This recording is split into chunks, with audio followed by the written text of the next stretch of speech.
Cristo ressuscitou, aleluia! Sim, verdadeiramente ressuscitou, aleluia! Caríssimos irmãos do curso de Introdução à Teologia, vamos dar continuidade ao nosso curso, depois de termos visto com os limites que nos propomos os períodos patrístico e medieval da teologia. Agora vamos dar continuidade a essa breve exposição da história da teologia. E vale a pena então a gente recordar nessa passagem da Idade Média, que na teologia a gente normalmente coloca no final do século XV, no início do século XVI, a gente chama já de período moderno, dado que nós temos a Reforma Protestante. Então nós temos um período muito marcado pelo racionalismo. A razão do homem ocupa o centro agora da reflexão. Enquanto nos períodos anteriores a razão ela venerava, adorava, contemplava com amor, com fé o Senhor, a sua revelação, agora a razão do homem ela está no centro, como que sentada num trono. Ela é senhora, ela julga se Deus é digno ou não de fé, se a revelação é digna ou não de adesão humana. É o que nós chamamos de reviravolta cartesiana, né? Então, um racionalismo que se manifesta já no final do século XV com autores como Erasmo de Roterdã. E Lutero é filho desse racionalismo, tanto que vejam que ele vai propor como critério de interpretação da Sagrada Escritura não mais a tradição da igreja, a sucessão apostólica, o magistério assistido pelo Espírito Santo, mas ele vai propor como critério único de interpretação da única fonte da teologia segundo o pensamento reformado, que é a Sagrada Escritura, sola Scriptura, como diziam os padres da Reforma. Ele vai propor a razão do homem, ou seja, é a livre interpretação. A minha razão é senhora. A minha razão consegue colher sozinha, assistida pelo Espírito, iluminada pela fé, ela consegue interpretar corretamente a Sagrada Escritura. O fato é que o decorrer da história vai, digamos, depor contra Lutero, porque o que se observa depois é que os próprios seguidores de Lutero não vão entrar de acordo. Cada um interpreta de um modo a Sagrada Escritura. Se a minha razão é, digamos, senhora e é a juíza da verdade, então ela não se dobra diante da razão do outro. Eu estou com razão. Daí que se eu discordo de outro, eu deixo aquela comunhão eclesial e fundo a minha própria igreja, a minha própria congregação, a minha própria realidade cristã. Então vejam que é um critério muito racionalista, né? Ele quer se libertar, como ele diz, da tirania do magistério, e ele acaba se vendo prisioneiro da tirania da razão, do racionalismo, do subjetivismo, né? Nós lembramos todos da famosa frase de René Descartes, quando ele diz que penso, logo existo, né?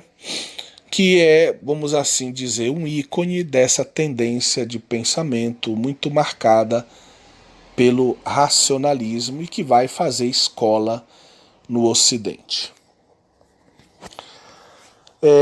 Devemos lembrar também que com o protestantismo se golpeia, por assim dizer, a confiança na igreja. Os questionamentos levantados por Lutero, Calvino e Zwinglio vão colocar em xeque o ministério de Pedro e o ministério dos bispos, o papel da tradição na igreja. O Concílio de Trento vai ter que dar resposta a estes desafios. E o Concílio de Trento vai ser então um concílio, por assim dizer, apologético, na medida em que ele vai defender a fé católica com argumentos racionais, fundamentados na Sagrada Escritura, na tradição e no magistério, contra essa perspectiva extremamente racionalista e individualista do protestantismo, porque o individualismo também é notório na medida em que, no fundo, para Lutero, a pertença à igreja ela é um elemento acidental. Ela não é essencial da vida cristã. O que tem de essencial na vida cristã é a palavra de Deus e a fé. Mas a palavra de Deus, ela pode estar na minha vida e eu posso viver a minha fé solitariamente. Não precisa estar na igreja. Lutero separa bem. Uma coisa é a igreja, vamos assim dizer, que é a igreja espiritual, que ele vai dizer são as pessoas que estão em comunhão com Deus, porque vivem uma vida reta, uma vida segundo a palavra de Deus. E outra coisa é a igreja visível, essa igreja que a gente vê no dia a dia, as pessoas que participam do culto, das missas, da vida da igreja católica, da vida das igrejas protestantes. Isso, segundo ele, não é a verdadeira igreja, essa é uma realidade acidental, é uma realidade que não é necessária na verdade. Necessário é sim que nós acolhamos a palavra, creiamos e vivamos assim o nosso caminho cristão, que pode ser feito de modo mais individual, inclusive. No século XVI, a gente, então, além daquilo que nós chamamos de contra-reforma, que na verdade o certo seria a verdadeira reforma, porque enquanto Lutero não reforma a igreja, Lutero faz um cisma. E a igreja, diante desse cisma, vai dar passos para, digamos, crescer na coerência de vida e na compreensão da doutrina, do seu patrimônio da fé. Então, a verdadeira reforma é o Concílio de Trento que promove, fundando os seminários, exigindo que os bispos morem nas suas dioceses, façam as visitas pastorais, orientando a vida religiosa, a vida sacramental, a formação dos clérigos e assim por diante. É um tempo de graça para a igreja, é um tempo em que o Espírito Santo gera também na igreja algumas congregações religiosas que são, vamos assim dizer, sinais vivos de um tempo novo, de fervor, de radicalidade evangélica. E aqui a gente pode citar os jesuítas, Santo Inácio de Loyola e os seus primeiros companheiros, que têm um desejo muito reto de viver a radicalidade do sacerdócio numa vida evangélica, pobre, casta, obediente e, particularmente, ao quarto voto, obediente ao Papa, né? Vejam que num tempo onde a autoridade do Papa é questionada, justamente os jesuítas se apresentam como aqueles que vão defender a autoridade do Papa, não tanto com discursos, mas com a vida, fazendo um quarto voto de obediência particular e irrestrita às orientações do Sumo Pontífice. Outra congregação que a gente pode citar são os carmelitas, as e os carmelitas, que vão experimentar um processo de reforma. E aqui a gente tem que citar Santa Teresa d'Ávila e São João da Cruz. Dois personagens que se completam Grandes autores místicos são doutores da Igreja que deixam um patrimônio de teologia espiritual impressionante para todos os tempos. E os carmelitas vão se destacar também por um desejo de viver uma pobreza, uma austeridade maior, uma obediência mais radical, inclusive submetendo o seu estilo de vida e os seus escritos à autoridade do magistério sempre que necessário. Certo? Então, o que eles têm em comum, essas duas congregações? Vários aspectos. Eu vou destacar um. Por exemplo, Lutero, ele desvaloriza a humanidade de Cristo. No seu discurso cristológico, a humanidade de Cristo ela é achatada, desvalorizada. Lutero está convencido de que só Deus salva, então ele não aprofunda o tema da colaboração da humanidade de Jesus na obra redentora. Um tema muito caro, diga-se de passagem, a Santo Tomás de Aquino, que apresenta a humanidade de Jesus como instrumento necessário para a nossa salvação. E porque ele desvaloriza a humanidade de Jesus, ele desvaloriza também, no fundo, a humanidade de um modo geral. Ele tem uma antropologia muito negativa para ele. Depois do pecado original, o homem perdeu inclusive o livre-arbítrio, que é uma doutrina que desde Agostinho não era discutida. O homem tinha pecado, mas mantinha o livre-arbítrio. Lutero diz que não, o homem não tem o livre-arbítrio e escreve uma obra, um opúsculo chamado O Cativo Arbítrio, em outras palavras, o arbítrio imprisionado, para dizer que, na verdade, nós não somos senhores da nossa própria vontade. Nós não podemos decidir nada na nossa vida. Então ele tem essa visão antropológica muito negativa, enquanto a teologia católica vê a humanidade depois do pecado como ferida, Lutero vê a humanidade depois do pecado como destruída nas suas características fundamentais. Por isso o homem não pode de jeito nenhum colaborar com a graça de Deus. Só a graça salva, o homem não pode colaborar com as suas obras. Esse aspecto de que o homem não pode colaborar com as suas graças é muito sério, com as graças de Deus é muito sério, porque tanto ele anula todo o papel do magistério da igreja, do sacramento da ordem, porque são homens chamados por Deus para colaborar com a obra redentora na vida de outros homens. E isso para Lutero é inaceitável. O homem não pode colaborar com a obra redentora de nenhum tipo de obra, com nenhum tipo de obra redentora, nem na vida dos irmãos. É só Deus que redime. Mas também essa visão de Lutero acaba negando a nossa própria colaboração. Nós nos vemos incapazes de colaborar com a graça de Deus. Essa ideia vai gerar em Calvino um pensamento terrível.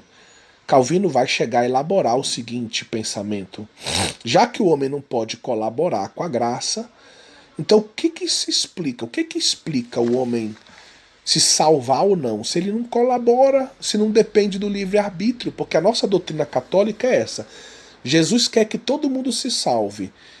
Quem diz sim, caminha e colabora e vive o caminho de santidade.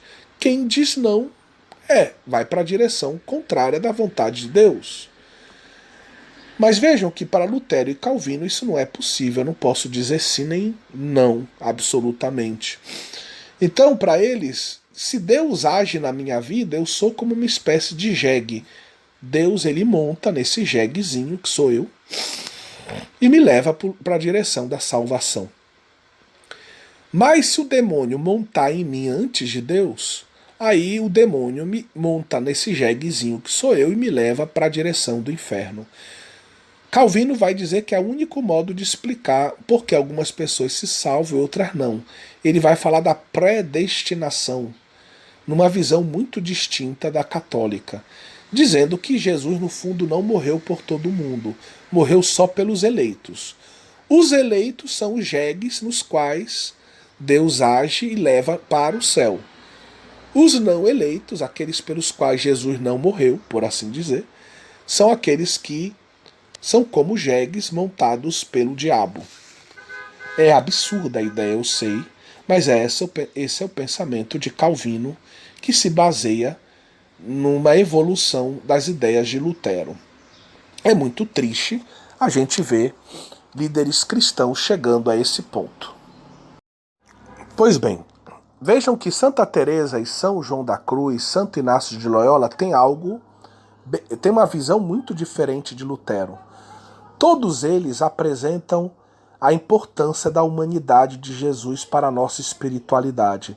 Santo Inácio, nos exercícios espirituais, vai propor justamente uma reflexão que passa pela contemplação da humanidade de Jesus. Contemplando a humanidade de Jesus, nós galgamos os degraus que nos levam na direção da divindade. A humanidade de Jesus é um caminho de vida espiritual que nos leva aos mais altos degraus da espiritualidade. Da mesma forma, Santa Teresa, nos seus livros Caminho de Perfeição, Livro da Vida, vai citar a importância na sua vida da contemplação, por exemplo, de Jesus rezando no Getsêmani, ou de um quadro de Jesus em torno do Poço de Jacó com a samaritana, ou de uma imagem do Et Homo, da Paixão de Cristo. Como contemplar, meditar sobre a humanidade de Jesus, a sua paixão, os seus sofrimentos, as suas palavras, os seus gestos, como isso foi elevando Santa Teresa na direção das mais altas moradas espirituais, na direção de uma vida convertida e mais santa, né? Vejam que eles então defendem a importância da humanidade de Jesus contra Lutero. Vejam que não é uma defesa de gabinete, uma defesa de congresso teológico. É uma defesa de espiritualidade que nasce do Espírito Santo. É uma resposta de Deus para o problema que aflige o cristianismo neste tempo. Da mesma forma, eles vão defender o livre-arbítrio do homem. Ou seja, o homem pode dizer sim ou pode dizer não. Se o homem for dizendo sim, ele vai colaborando. E a ascese, a penitência, é um sinal dessa colaboração. O homem jejua, o homem faz sacrifícios, o homem disciplina os seus horários de vida espiritual, o homem se submete aos seus superiores, o homem busca viver a pobreza de uma forma evangélica. Então são todas ações, atitudes espirituais que no fundo designam essa colaboração do homem com a obra redentora, tanto na vida dele mesmo quanto na vida dos seus, vamos dizer, dos seus amigos, da sua família, da própria igreja. A partir do século XVIII, entra mais um elemento nessa história, que é o Iluminismo. O Iluminismo, que prepara, como sabemos, a Revolução Francesa, ele vai ser marcado por por uma atitude anti-eclesial, anticlerical. O Iluminismo muitas vezes vai propor o cristianismo como uma espécie de religião decadente, uma religião onde a razão não tem o primeiro lugar, onde a gente precisa obedecer um magistério, uma tradição antiga. Mas que sentido isso tem, né? Se nós somos homens dotados de razão, por que nos submetermos, né, a essas outras autoridades? Então o iluminismo vai ser uma força também que vai desestabilizar a vida eclesial, com perseguições tenebrosas contra a igreja, mas que vai influenciar também o cristianismo. Nesse mesmo período existe o que nós chamamos de idealismo alemão, que marcados por nomes, vamos dizer, aonde nós encontramos nomes como Immanuel Kant, e Friedrich Hegel, que são representantes desse racionalismo que chega a um ponto elevado vamos dizer, da reflexão filosófica. E o idealismo também vai colocar em dificuldade a igreja, lançando para, vamos dizer, o âmbito da ética aquilo que é a vida religiosa. Então, no fundo, para Kant, a teologia dogmática não tem muito sentido. O que tem sentido é a teologia moral, é a razão prática. E aí a teologia moral fica destacada da teologia dogmática. O fazer é importante, a ética é importante, o agir é importante, mas a reflexão de tipo metafísica, a reflexão de tipo mais especulativa, dogmática, ela não pode ser aferida pela nossa razão, não pode ser confirmada pela nossa razão aqui. Ficamos sempre na esfera da incerteza. A gente soma isso aos estados, ao surgimento dos estados liberais no século XIX, início do século XIX. Então os estados vão surgir com o desejo de conduzir o seu povo, a nação, na direção dos grandes valores que a unificam. E isso faz com que se vejam diante de um problema. Como conduzir uma nação onde uma boa parte da população é católica e que obedece o soberano de outra, vamos dizer, de outra nação? Pensem no Papa, o Estado Pontifício, Roma. Então, imagine, um rei da Alemanha, da França, de Portugal, tem quase toda a sua população que obedece o Papa, que está lá em Roma, que não está submisso ao rei. E os problemas que isso pode causar. Né? Então, essa situação ela é incômoda para o Estado, e o Estado vai tentar, então, subtrair da igreja o seu papel social. Então o Estado, pouco a pouco, vai começar a assumir o papel de certidões de nascimento, que fundamentalmente até então eram as certidões de batismo. O Estado vai assumir a ideia de casamento, o casamento civil, que nasce com a Revolução Francesa. Até então só era um monopólio, o casamento religioso, era a igreja que anotava esses casamentos nos seus livros. O Estado vai começar a ocupar o lugar da igreja na educação, na saúde. E a igreja vai, pouco a pouco, vai sendo um inimigo que vai sendo colocado na periferia da vida do Estado. Com a tendência, hoje, de se dizer que a igreja é uma espécie de associação privada de fiéis, em que as pessoas têm o direito de praticar sua fé na esfera, vamos dizer, do privado, mas não podem impor a sua fé para ninguém. Na esfera do público, é o Estado que tem que organizar a vida social. Então a igreja tem que pedir permissão para fazer procissão, para abrir as igrejas, para celebrar missa em certas ocasiões, como agora nessa pandemia que vivemos. Bem, nós temos também o marxismo e o socialismo, que vão entrar no panorama do século XIX como forças também importantes ideológicas, importantes da vida europeia e depois do mundo, né? Porque essas ideias primeiras de Karl Marx, de Engels, vão se propagar. Manifesto Comunista e outras obras vão ganhar popularidade e vão inspirar verdadeiras revoluções, como a Revolução Bolchevique na Rússia, ou a Revolução Popular na China, e outras, como Coreia do Norte, Cuba e assim por diante. Países que até hoje vivem sob o suplício de um regime comunista, que são regimes ditatoriais. Falam de democracia, mas no fundo são ditaduras descaradas, né?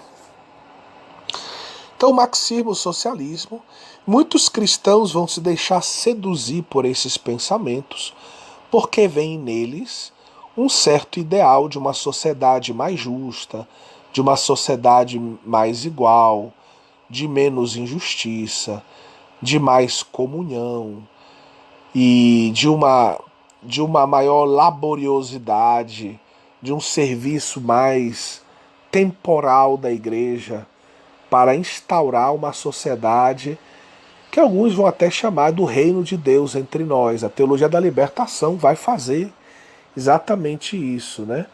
Nos anos 60, 70, 80, aqui na América Latina, ela vai propor um casamento entre a doutrina marxista, o socialismo teórico e o cristianismo, chamando de reino de Deus essa sociedade mais igualitária, onde o Estado deve ter um papel proeminente, onde o todo tem mais direito do que o indivíduo, onde os direitos individuais estão,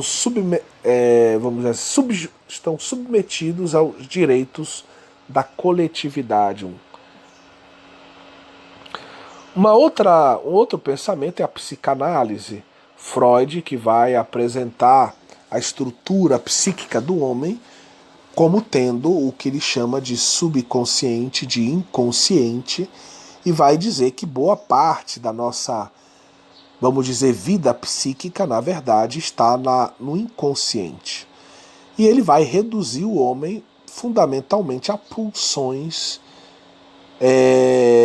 prevalentemente de tipo sexual, aonde as fases do desenvolvimento do homem são, na verdade, fases da descoberta da sua própria sexualidade, que talvez fosse melhor dizer, da genitalidade, onde a criança vai começando a aprender a ter prazer, por exemplo, me perdoe a expressão, mas é o pensamento de Freud, acariciando o seu próprio ânus, aonde o menino tem um complexo de Édipo em relação à mãe, o amor da mãe e do filho, de um filho, é sempre colocado sob suspeita, como se houvesse uma espécie de amor erotizado, aonde existe uma concorrência entre o filho e o pai pelo amor da mãe, como se fossem dois concorrentes do amor erótico da mãe.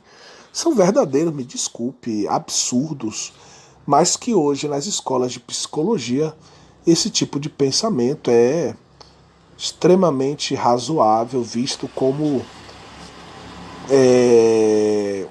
quase como uma regra da vida humana, né?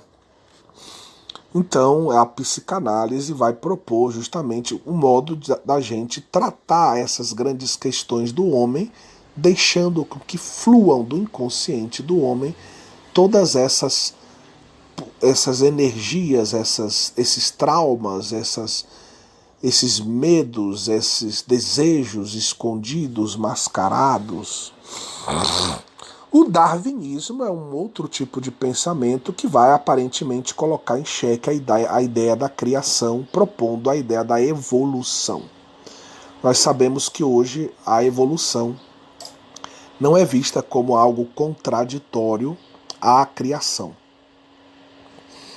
Existe um criacionismo fundamentalista, existe um evolucionismo fundamentalista, e é possível fazer um diálogo entre as duas vertentes numa visão de criação, aonde a criação tem os seus mecanismos de evolução colocados pelo próprio Deus dentro do, vamos dizer, da sua obra criadora. Bom, eu tentei colocar aqui os principais pontos. Tudo isso vai ter uma grande influência, né? Digamos, no horizonte da vida eclesial e da teologia também. De repente, coisas que eram críveis, como Deus criou o mundo, Deus criou o homem, Deus criou os animais, agora são realidades que parecem exigir uma prova. Como Deus criou os animais, se tinha os dinossauros, eles foram extintos, se tem processo de evolução, então como é que é isso? Não, são milhares de anos que os homens existem, que os animais existem. Será que a vida não é apenas fruto do acaso biológico? E assim por diante. Bem, uma boa parte da teologia católica, ainda no século, vamos dizer assim, 18, 19, vai tentar responder a todas essas tendências de pensamento, repropondo a teologia escolástica. E no século XIX vai surgir essa expressão neoescolástica, ou neotomismo. São autores que vão se debruçar de novo sobre os grandes teólogos, filósofos da escolástica, como Tomás, como Boaventura, como Duns Scoto, e vão buscar dialogar com essas novas tendências de pensamento, defendendo a visão eclesial acerca dos grandes temas da vida humana. Nesse século XIX, exatamente na primeira metade dele, em Tubinga, na Alemanha, vai surgir uma escola muito interessante, que é a Escola de Tubinga, com dois autores que eu gostaria que você pudesse conhecer. Os dois autores se chamam Dray e Müller. Você tem os nomes desses autores na sua apostila. Estamos tratando de um quadro que está na sua apostila, que tem como título Para aprofundar a teologia católica entre os séculos XVI e XIX. Bem, o que a Escola de Tubinga foi exatamente? Foi uma espécie de uma espécie de primavera teológica. Uma teologia que estava muito engessada como uma espécie de neoescolástica, o neotomismo, aonde se repropunham apenas os autores desses períodos, né, da escolástica e o próprio Tomás de Aquino, ou comentadores de Santo Tomás de Aquino, vamos dizer, da segunda escolástica, no século XVI. De repente surge um tempo novo na Alemanha, autores que vão buscar de novo na Sagrada Escritura, nos padres da Igreja, as fontes para reoxigenar, renovar o pensamento teológico. Vejam o exemplo de Müller, que é o autor mais importante, Johann Adam Müller. Johann Adam Müller era um professor de direito canônico que ensinava, por assim dizer, a eclesiologia segundo o Código de Direito Canônico, as normas canônicas da época em matéria de igreja. E ele ficava, de certo modo, vamos dizer, frustrado em ter que apresentar a igreja apenas como se fosse uma realidade jurídica, deixando de lado toda a riqueza bíblica e patrística das primeiras reflexões sobre a igreja, das grandes imagens, a igreja corpo de Cristo, a igreja esposa de Cristo, a igreja templo do Espírito Santo e assim por diante. Então ele vai começar a pesquisar os padres dos 3 primeiros séculos e vai escrever uma belíssima obra sobre a eclesiologia deste período, dos padres dos 3 primeiros séculos da Igreja. E por detrás do pensamento de Müller e de Dray, nós temos uma ideia que é o romantismo. O romantismo é uma tendência filosófica que vai ter vertentes na arte, na literatura. Por exemplo, vamos falar de um grande poeta alemão, Goethe. Se escreve Goethe, mas a gente pronuncia Goethe. Então, Goethe, ele é um poeta famoso por causa dessa influência do pensamento, vamos dizer assim, romântico. E o que é esse pensamento romântico? Ele se opõe um pouco ao racionalismo de ao racionalismo de Hegel, de Kant.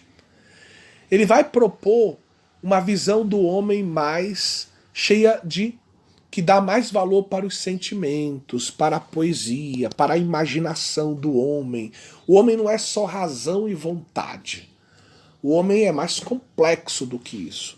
O homem tem um amor pela pátria, tem um amor pela sua história, pelas suas raízes culturais. E é nessa linha que se move o romantismo.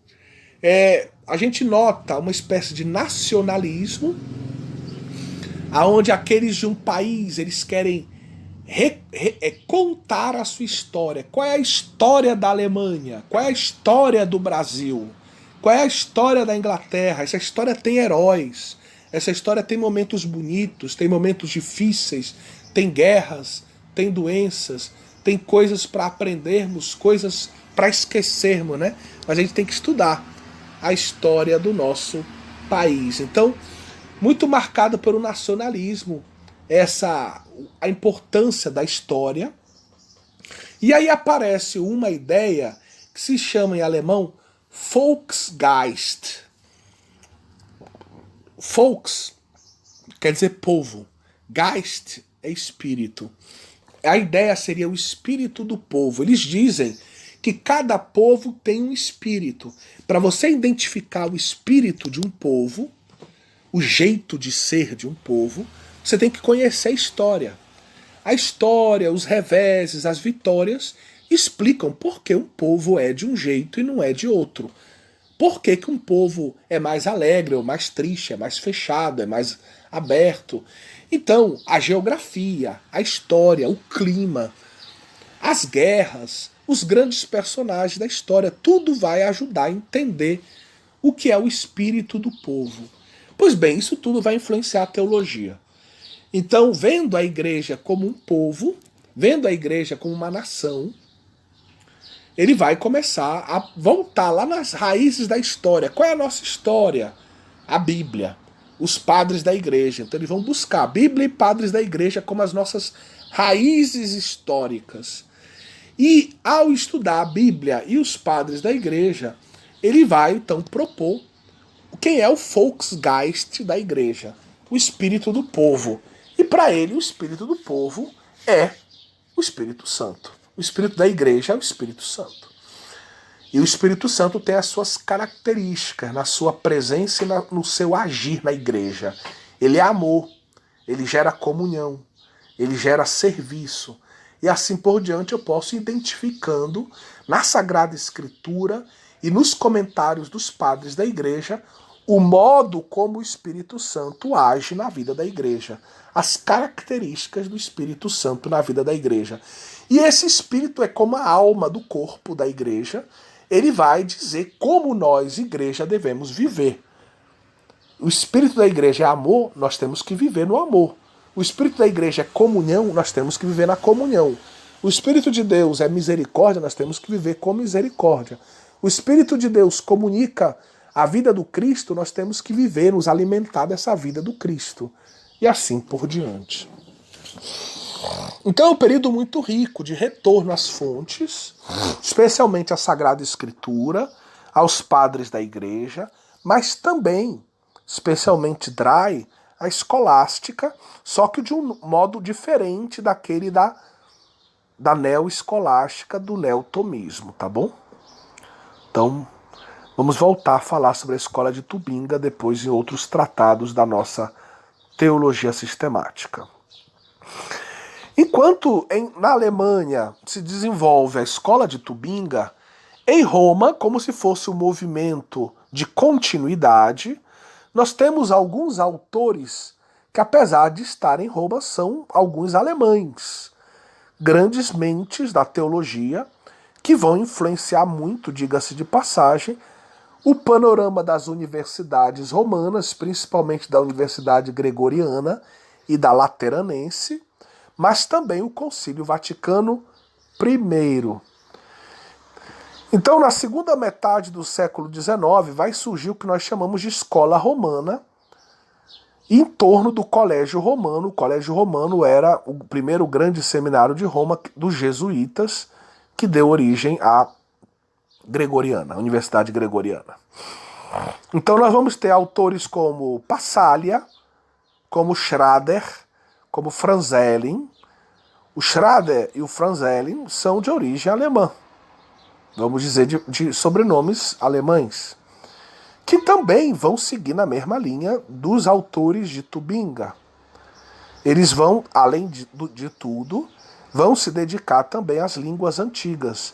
Então vai ser um tempo de redescoberta, enquanto o latim era a língua vulgar da teologia, diga-se assim, eles vão aprofundar nesse ponto o estudo do grego e do hebraico para estudar melhor a Sagrada Escritura, mas também o estudo de outras línguas, como o siríaco, o copta, para poder estudar os padres da igreja que escreveram nestas línguas.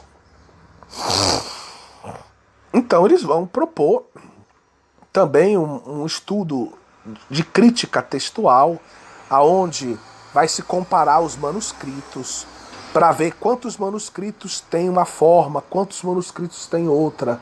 Porque o que se observa, como tudo era escrito à mão durante séculos, que às vezes havia diferenças de textos.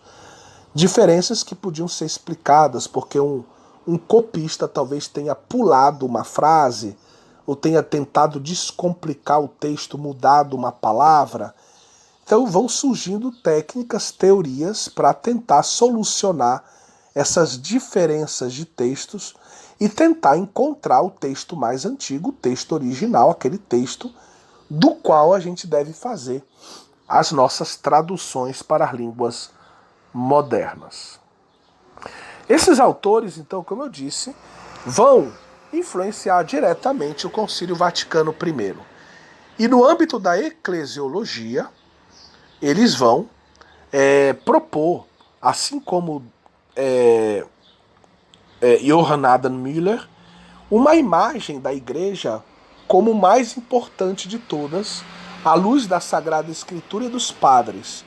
E essa imagem é a imagem da igreja corpo de Cristo.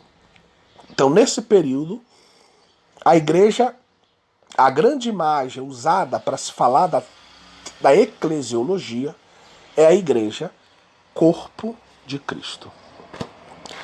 Chegamos ao século XX.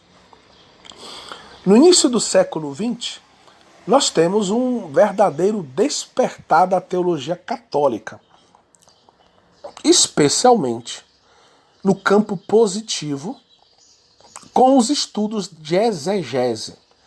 Então vai surgir, por exemplo, algo que você conhece, a Bíblia de Jerusalém, organizada pelos dominicanos de Jerusalém, tendo à frente deles o Père Lagrange. Então, o Père Lagrange, um grande exegeta, que vai justamente aplicar o método histórico crítico à Sagrada Escritura e vai propor uma tradução que é uma referência até hoje de texto bíblico. Também nos estudos da patrologia vai surgir, por exemplo, o Instituto Augustiniano de Roma. Muitos vão se dedicar ao estudo dos padres da igreja com os cursos de línguas que vão surgindo em todas as grandes universidades. A história das religiões se torna uma disciplina muito importante, próxima da teologia. O teólogo ele tem que conhecer a história das religiões para ver os paralelos, para ver o que tem de parecido, aquilo que tem de diferente, aquilo que o cristianismo herdou talvez de outras religiões ou que influenciou outras religiões. Vão surgir também muitos dicionários e revistas. Para dar alguns exemplos, existe um dicionário de direito canônico dessa época. Uma boa parte dele, em francês, está na nossa biblioteca. Ou a revista... Perdão. A Revue Biblique, uma publicação de Bíblia feita na França, que também vai se apresentar como uma revista importantíssima de exegese aí no início do século XX. O Papa Leão XIII vai incentivar o progresso da teologia, propondo mais uma vez Santo Tomás como modelo e assim despertando uma nova onda de pesquisadores, de teólogos que se enquadram na linha do neotomismo. O problema dos neotomistas é que às vezes eles citam muito o que os outros disseram de Tomás e às vezes não voltam tanto lá nos próprios escritos de Tomás para propor uma interpretação direta do texto. Então hoje a gente usa a diferença, em italiano a gente diz assim, existem os tomasianos e os tomistas. Os tomistas são da escola dos tomistas, então eles são um pouco, fazem guerra contra as outras visões de teologia. Existem os tomasianos, como eu, por exemplo, que reconhece a grandeza de Santo Tomás, que aprende com Santo Tomás, mas que não se limita a Santo Tomás. Interage também com todos os outros períodos teológicos, buscando uma teologia que tenha um jeito de ser de Santo Tomás, no seu modo de especular, no seu modo de refletir, mas que esteja aberta a questões, a temáticas que não faziam parte do horizonte da época de Santo Tomás. Entre os nomes desse período da neotomista, podemos citar Marechal, Jacques Maritain, Etienne Gilson e Marie-Dominique Chenu. São grandes nomes do neotomismo.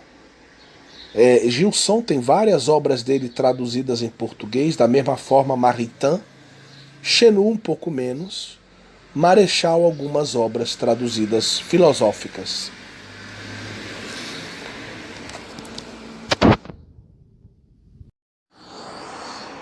Na primeira década do século XX vai surgir também um movimento que merece uma atenção especial da nossa parte, que é o movimento modernista. Hoje a gente escuta expressões ao vivo e na internet de grupos tradicionalistas que gostam de mencionar o fato de que alguns papas, alguns bispos ou padres são modernistas.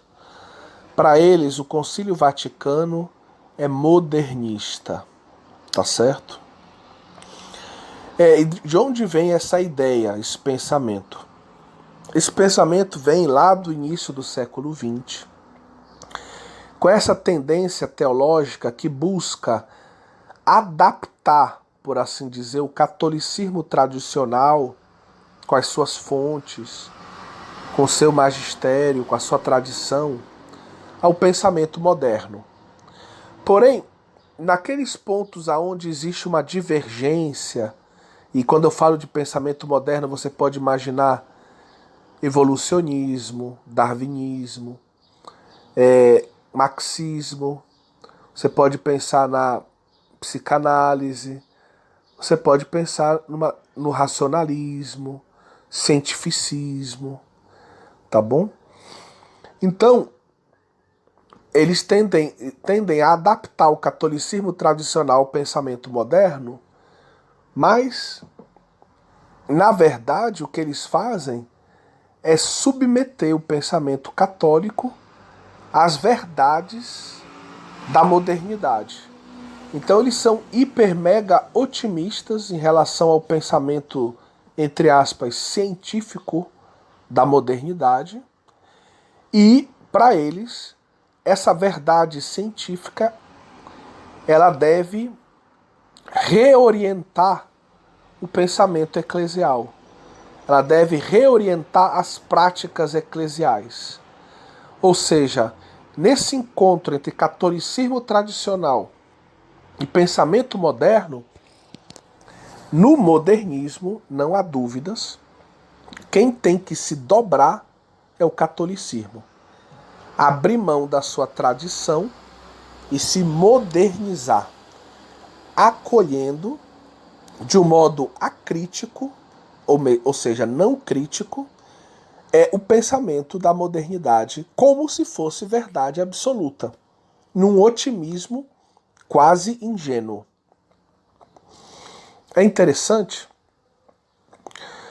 porque você vê nessa tendência do modernismo uma forte influência do protestantismo liberal. O protestantismo liberal é uma tendência teológica em que o teólogo protestante ele tenta liberal, vem daí, se libertar de toda a tradição religiosa. Por exemplo, se libertar da tradição luterana, se libertar da tradição calvinista. Então o teólogo liberal ele quer contar apenas com a livre razão, com a razão dele absoluta e onipotente, entre aspas. Uma outra forte influência é o agnosticismo. Essa visão que apresenta o discurso sobre Deus como algo que a gente não pode comprovar. Então, para que a gente vai perder tempo com isso? Se a gente não pode nem provar que não existe, para que a gente se dedicar tanto a esse tipo de discurso, né? Então, ele acaba tendendo a evitar o discurso meramente teológico como um discurso sem importância. Importante é a ação da igreja, a ética da igreja, a transformação social que a igreja pode realizar no mundo de hoje, as respostas éticas, sociais que o catolicismo pode trazer para o mundo de hoje. Também a gente poderia falar de tendências como neocantianismo, neorhegelianismo, o panteísmo, que é aquela visão de que Deus, no fundo, é o conjunto de tudo que existe, e um evolucionismo, onde perde-se a teoria da criação, a visão da criação, perde espaço para a teoria da evolução.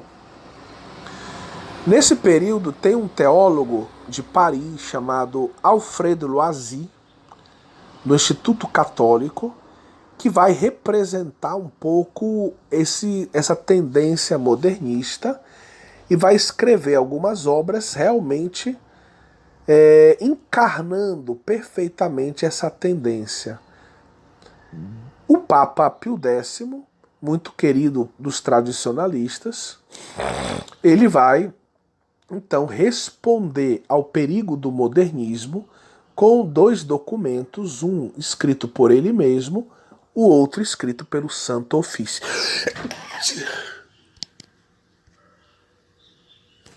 Pelo Santo Ofício, perdão. E os documentos são Lamentabile, eu sei que na apostila está Lamentale, mas é Lamentabile o título, e Pascendi. O Lamentabile seria o início do documento é assim: com êxito verdadeiramente lamentável, ele lamenta o êxito dessa tendência de pensamento modernista.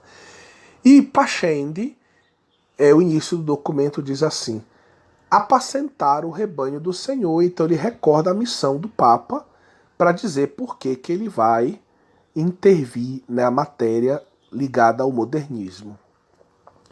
E aí ele vai elencar os principais pensamentos do modernismo, condenando-os com anatematismos, ou seja, com clara declaração de excomunhão para quem adere a esses pensamentos.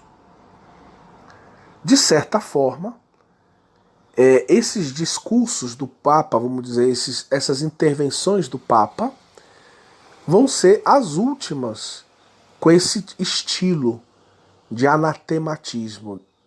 Vaticano II não usa esse estilo, como a gente sabe. Entre a Primeira e a Segunda Guerra Mundial, temos várias importantes contribuições no âmbito da exegese, como já citei do Père Lagrange, que vão abrir, na Bíblia de Jerusalém, vão abrir espaço para que Pio XII escreva uma encíclica sobre o modo de ler a Sagrada Escritura, chamada Divino Afflante Spiritus. Temos também, entre as duas guerras, um momento de eclesiologia muito forte, onde se aprofunda ainda mais a ideia da igreja como corpo de Cristo. Nós temos, então, Mersch e o Sebastian Tromp, um jesuíta holandês. Sebastian Tromp, praticamente, ele vai escrever. Ele era um teólogo muito querido por Pio XII, era holandês e professor na Gregoriana, jesuíta. Ele vai escrever uma encíclica, que é a encíclica Mystici Corporis, de 1943.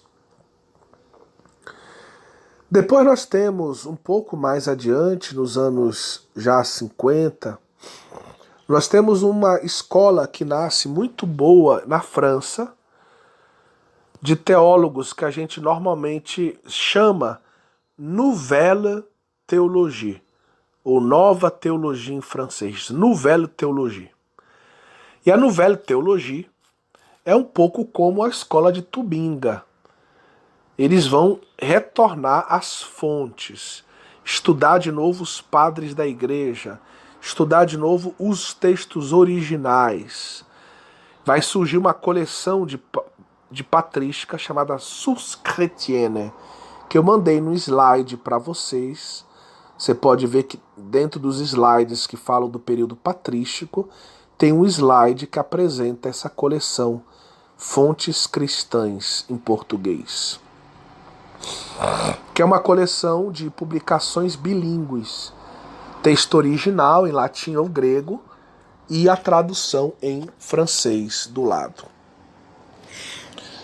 Depois nós temos, então nessa escola, nós temos nomes como Henri de Lubac, Jean Danielou, que são, os dois vão ser cardeais da igreja depois. Mas no início, quando eles começam a escrever, os dominicanos vão acusá-los de serem modernistas. E o Papa Pio XII, por prudência, vai então pedir que eles silenciem durante um tempo. Mais tarde, Paulo VI vai nomeá-los cardeais e vai, justamente por esse ato, propor a teologia deles como uma teologia a ser estudada.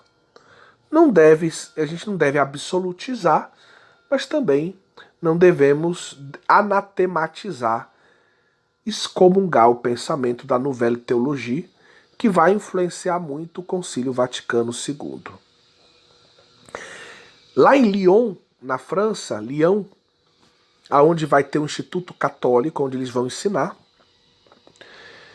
vai ser um berço de um grande movimento teológico, que vai ter autores como von Balthasar, que vai estudar lá. A gente pode citar também, como fazendo parte da Nouvelle Théologie, autores como Yves Congar, dominicano, e Marie-Dominique Chenu, jesuíta também. É um movimento muito interessante de retorno às fontes bíblicas, patrísticas e medievais, onde se aplica o método histórico crítico com prudência e aonde se busca valorizar o aspecto evolutivo do dogma, dos dogmas. Então eles valorizam o aspecto evolutivo dos dogmas, ou seja, eles tentam mostrar como ao longo da história o dogma, a compreensão que a igreja tem da verdade, da doutrina e o modo que ela tem para dizer essa verdade evoluem. Então eles tentam mostrar uma certa visão histórica da evolução dos dogmas. E eles continuam naquela intuição, sem o exagero do modernismo, numa intuição que leva com que eles tentem dialogar com as principais correntes do pensamento moderno. Ao contrário do modernismo, eles não capitulam, eles não se submetem ao pensamento moderno, mas eles, com discernimento, colhem certos elementos e buscam, digamos, introduzi-los nas reflexões teológicas da época para tentar responder às novas questões que nascem a partir justamente dessas provocações que uma série de tendências de pensamento gera na sociedade. Eles também buscam integrar a teologia com a vida comum dos cristãos. Para eles, a teologia não pode ficar encastelada numa torre de marfim distante da vida dos cristãos. Mas a teologia tem que ser feita de um modo a influenciar a vida cristã, de um modo a exercitar o influxo, diria até espiritual, sobre a vida cristã. Então é uma tendência onde teologia e espiritualidade às vezes caminha muito próximo, especialmente por causa da influência dos padres da igreja nestes autores. Diante dessa tamanha novidade, existe uma primeira reação do magistério em 1950, como eu expliquei. Os dominicanos vão denunciar esses autores da Nouvelle Théologie como sendo modernistas. Pio XII, com prudência, vai pedir silêncio para eles, através de uma encíclica chamada Humani Generis. Mais tarde, o Papa Paulo VI vai, digamos, até convidar alguns desses autores para estar no Concílio Vaticano II, e eles vão contribuir com muitos textos do Concílio Vaticano II. Então, temos que lembrar que o Concílio Vaticano II ele não cai ele não vem diretamente do céu, né? Você tem uma história que prepara o Vaticano II, a gente está tentando contar uma parte dessa história, mas a gente pode dizer que na primeira metade do século XX existem alguns movimentos que vão preparar o Vaticano II. O movimento ecumênico. Então era um caminho que o catolicismo, na Europa principalmente, Bélgica, Holanda, Alemanha, França, fez por décadas de diálogo ecumênico. Isso vai, vamos dizer, de encontros em mosteiros, em catedrais, em pequenos congressos, convivências. Isso vai influenciar o Vaticano II. Movimento ecumênico, movimento litúrgico, eram aquelas pessoas, especialmente mosteiros beneditinos, que tentavam redescobrir a liturgia na sua forma mais autêntica do passado. Então, esse movimento litúrgico ele tentava recuperar um pouco a liturgia antiga, a liturgia, vamos dizer, dos primeiros séculos, porque eles achavam que a liturgia, vamos dizer, de tipo tridentina, era uma liturgia onde o povo participava muito pouco, onde às vezes as pessoas estavam na missa rezando o terço, rezando uma novena, e parecia que havia um abismo entre o clero que presidia a missa e o povo que parecia, digamos, apenas estar ali de corpo presente e comungar. Bom, eu não estou 100% de acordo com essa visão. Eu acho que essa visão é exagerada. Mas, claro que existe alguma verdade nesta visão. Bom, o movimento litúrgico, então, vai promover encontros, revistas teológicas, que vão propor pequenas mudanças. Por que não usar as leituras na língua vernacular? Por que ler tudo em latim, se a maioria das pessoas não entende mais? Por que sempre tem que ser o padre que faz a primeira leitura e o salmo, como era antigamente? Por que não promover uma participação maior dos leigos? E assim por diante. Existiu também um movimento bíblico, muito ecumênico também, aonde se propunha a tradução da Bíblia, que a Bíblia fosse parar nas casas, nas famílias, e que criassem criar a criação de círculos bíblicos, aprofundamentos bíblicos nas paróquias. Ou seja, a Bíblia precisa ter um lugar mais central na vida da igreja. O movimento patrístico e a Nouvelle Théologie representam esses retornos, esses movimentos de retorno às fontes, né? Então tudo isso é muito bom. Tudo isso prepara o Vaticano II. Hoje, porém, e eu queria me deter um pouquinho mais nisso, nós notamos que fundamentalmente existem três, e entendam, na apostila você vai ver dois, A e B. Mas eu quero deixar isso claro. Existem três modos de você interpretar o Concílio Vaticano II. Um modo é aquele que eu vou chamar tendência de continuidade. É a letra B. O segundo e o terceiro modos é o que na apostila está com o nome tendência à descontinuidade. Sim, porque nessa tendência à descontinuidade, na verdade, existem dois grupos que são inimigos entre eles, entre aspas, mas que no fundo são como irmãos gêmeos. Eles não se aceitam, mas pregam a mesma coisa. São, na verdade, dois modos de pregar uma visão de descontinuidade entre o Vaticano II e a tradição da Igreja. Então vamos aprofundar esse ponto.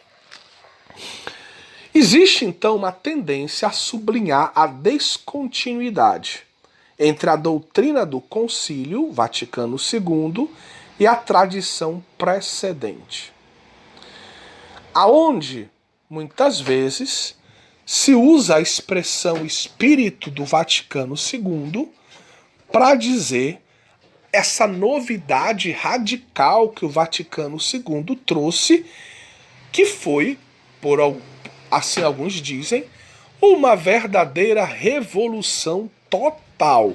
A igreja já não é mais a mesma. Então, nesse tipo de visão, é como se o passado todo fosse um grande erro. Todos os concílios, Niceia, Constantinopla, Éfeso, Calcedônia, até chegar a Trento e Vaticano I, todo esse caminho, essa longa tradição teológica, é como se fosse um grande erro. A igreja é como se ela começasse de verdade no Vaticano II. Então existe uma visão de ruptura. Existe o antes do Vaticano II, que alguns grupos veem como um tempo negativo. E existe o Vaticano II, que estabelece um tempo novo. Tudo é maravilhoso depois do Vaticano II. É o espírito do Vaticano II.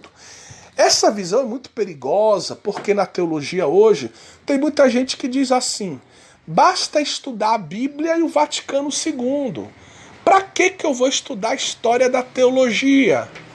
É tudo, de certo modo, ultrapassado. Tá tudo ultrapassado, é tudo antigo, é tudo para não dizer caduco, né? Ultrapassado, velho, errado, às vezes até se diz isso. Agora não, Vaticano II é tempo novo, tudo está certo, tudo está maravilhoso, né? Então é uma visão muito ingênua essa de descontinuidade. E a gente vê essa visão em autores como Hans King, como Schillebeck, como a teologia da libertação também. A teologia da libertação vai dizer justamente isso. A igreja renasce com o Vaticano II, estava morta. O Vaticano II é que trouxe vida à igreja, né? Então é como se a igreja estivesse morta antes. O Espírito Santo estava dormindo, tinha ido embora. Aí o Espírito Santo veio só no Vaticano II. Calma, calma, calma. É verdade que o Vaticano II é um Pentecostes, é um novo Pentecostes, mas ao longo da história muitos outros Pentecostes existiram. A igreja foi sempre sendo renovada ao longo da história para viver a sua missão. E a gente não pode achar que tudo que tem antes do Vaticano II está errado. Então essa é uma visão de ruptura. Agora, ainda dentro dessa visão, eu quero acrescentar uma outra tendência. Não está escrito na apostila, mas você entende agora com a minha explicação. Os grupos tradicionalistas cometem o mesmo erro, ao contrário, ao inverso. Eles dizem o seguinte: antes do Vaticano II estava tudo maravilhoso. Era uma beleza, o padre de batina celebrando a sua missazinha em latim. Tudo era uma maravilha, os seminários lotados, muita disciplina, todo mundo santo. E depois do Vaticano II, pronto, é a ruína da igreja. Os papas João XXIII e Paulo VI são modernistas, maçônicos, e começam a acusar, muitas vezes, os papas de terem se rendido ao modernismo, traído a tradição da igreja e introduzido a igreja num período de trevas. Então, depois do Vaticano II, tudo tá errado, é uma verdadeira ruína, são trevas. O que salvou foi o motu próprio, que permitiu a missa de novo tridentina ser celebrada por aí, e agora os grupos tridentinos estão tentando salvar a igreja por aí. Então vejam que esse pessoal, ele também tem uma visão de ruptura. Enquanto o pessoal, vamos dizer, progressista, Hans King, Schillebeck, Teologia da Libertação, Leonardo Boff, veem a ruptura da seguinte forma: antes do Vaticano II, tudo ruim, depois tudo uma maravilha. E os tradicionalistas veem a ruptura da seguinte maneira: antes do Vaticano II, tudo uma maravilha, depois tudo ruim. Ou seja, tem uma ruptura entre o antes e o depois. Nos dois casos, eles veem o Vaticano II em ruptura com a tradição anterior. Então, essas são duas formas com as quais hoje grupos veem o Vaticano II, digamos, numa ótica de ruptura, numa ótica de descontinuidade com a tradição anterior. Mas existe uma outra forma que o Papa Bento XVI propôs. Você encontra isso. Papa Bento XVI, no primeiro Natal dele como Papa, dia 22 de dezembro, se eu não me engano, ele saudou, ele chamou todos os diplomatas, né, que estão no Vaticano, reuniu toda a cúria, fez um discurso extraordinário sobre a ótica da continuidade, hermenêutica da continuidade foi o tema. E ele propôs que nós nos afastássemos de um modelo que vê o Vaticano II em ruptura com o passado. Seja o modelo dos tradicionalistas, seja o modelo dos progressistas. Mas que nós víssemos o Vaticano II como uma grande graça de Deus, que, porém, está em continuidade com tudo o que veio antes. Vaticano II é filho de uma história. O Vaticano II está em continuidade com Niceia, com Constantinopla, com Vaticano I, com Trento e etc. Então a igreja não teve ruptura. A igreja deu mais um passo. Então eu posso dizer que no Vaticano II eu tenho, na verdade, um concílio que está em continuidade com a tradição, mas como todo concílio, todo momento especial para a igreja, que é um concílio, que é um derramamento do Espírito Santo sobre toda a igreja, existe uma novidade. O Vaticano II tem uma novidade para a igreja. Ou seja, inaugura um tempo novo na igreja, como Trento inaugurou um tempo novo na igreja. Como o Vaticano I, de outro modo, inaugurou um tempo novo para a igreja também. Certo? Essa é a hermenêutica da continuidade que se opõe à hermenêutica da descontinuidade, que é de dois tipos, a dos tradicionalistas e a dos progressistas, como nós já explicamos. Nesta tendência de uma hermenêutica da continuidade, nós temos grandes nomes da teologia, como Joseph Ratzinger, Yves Congar e Hans Urs von Balthasar. Então, digamos, me parece que seja claro que esta seja o melhor modo de ver o Vaticano II.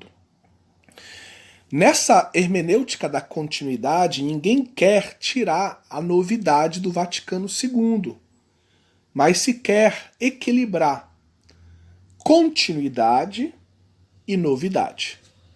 Não só uma novidade que parece romper com o passado, seja ela boa, como no caso do pensamento de Hans Küng, Schillebeck, Teologia da Libertação, seja a novidade vista como negativa, como má, como é o caso dos tradicionalistas. Tá bom? Então eu espero que tenha ficado claro.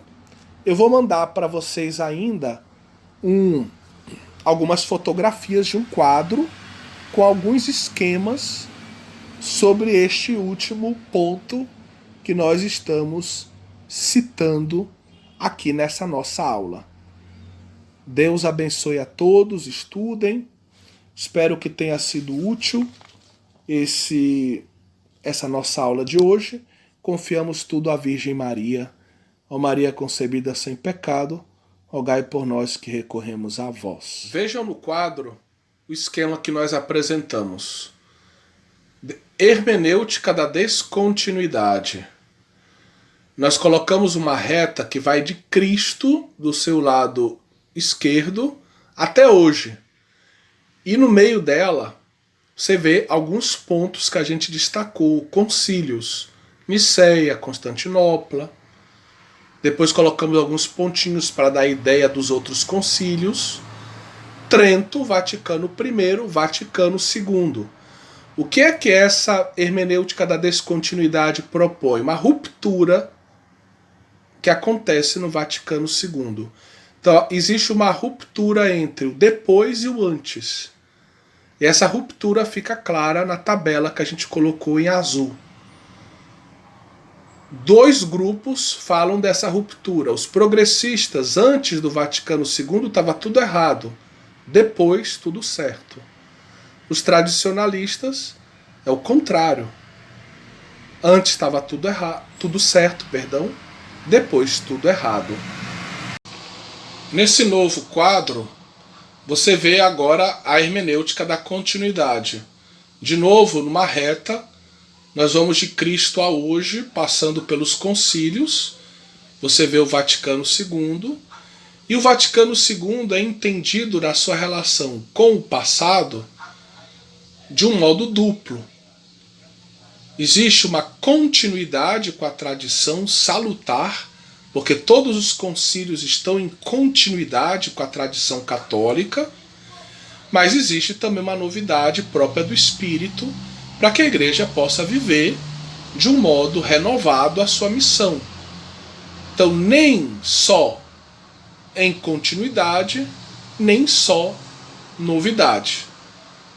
Então nós temos as duas coisas que se equilibram numa visão de continuidade que não nega a novidade.